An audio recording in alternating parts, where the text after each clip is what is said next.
done. Now, more on our deep dive into the Australian Tax Office and its pursuit of Jay Jiang, who has been exonerated after a 10-year battle with the taxman. Tonight, we can reveal the key ATO investigator behind the case and show you the documents that could have sent innocent taxpayers to jail.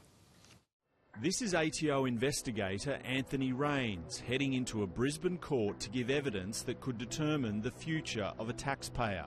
The former Queensland police officer and taxi driver was the lead investigator in the failed criminal prosecution of Jay Jiang, along with Debbie and Bill Ingleton, which we highlighted last night.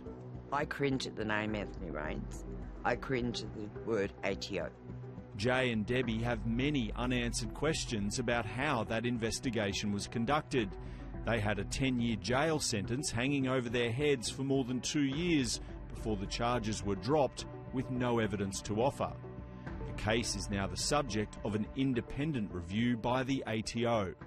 Anthony Rains was an integral part of the whole process, but he represents the taxation office and he should have been reined in. There should be an oversight of his actions.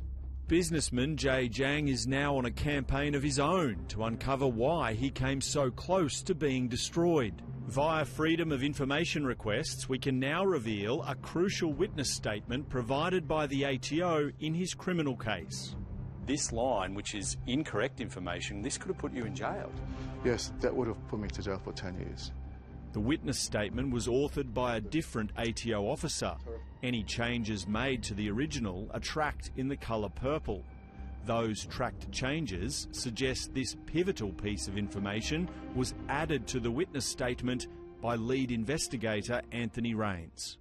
Anthony Rains is the criminal investigator taking witness statements. He should be independent. However, in this case, it's clearly showing that he's actually written that for the witness, which in my view, again, is totally wrong. On top of that, the line added creates a false impression.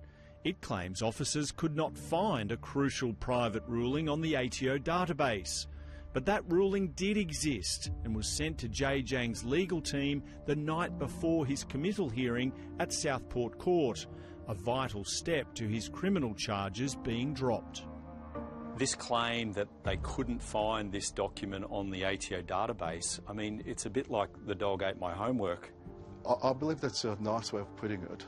In my opinion, it's certainly different. If those documents existed, there would have been no criminal charges.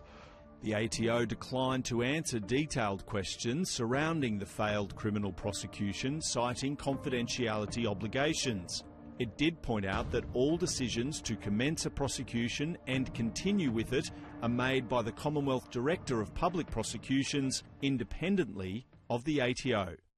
I need to know why this document was not found, and I need to know why there was no oversight in such an important criminal investigation, because clearly they did exist.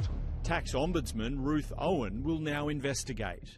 The Tax Commissioner, Rob Heffernan, has asked me to undertake an independent investigation into this case and any systemic issues related to the ATO's handling of it.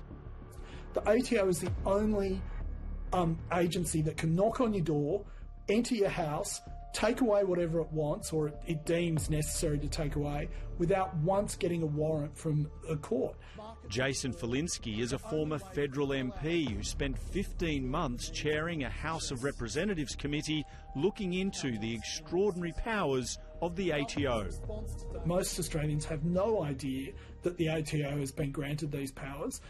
The idea of giving the ATO these powers has never been put to the Australian people, and I think if they were aware of them, they would be shocked and horrified at how many people have been impacted by this. Jason Falinski authored this report 4 years ago. A key recommendation was to bring the tax office into line with all other legal agencies, requiring it to prove its case against taxpayers. That report is now gathering dust, with no changes made to the onus of proof. This is a principle of law that has been in the common law for a millennia. We reversed all of that with very little debate. And so reversing that and making the ATO prove its case is critical. We have to have consequences for people who exercise the ATO's powers in an unfair and forceful manner. Former Independent Senator Rex Patrick says when the tax office's aggressive use of garnishee notices was exposed by whistleblower Richard Boyle 8 years ago, he became an ATO target too. Boyle has now become a supporter of Jay Jiang and others fighting the ATO as he awaits sentencing in an Adelaide court after reluctantly pleading guilty to 4 charges of disclosing and recording protected information.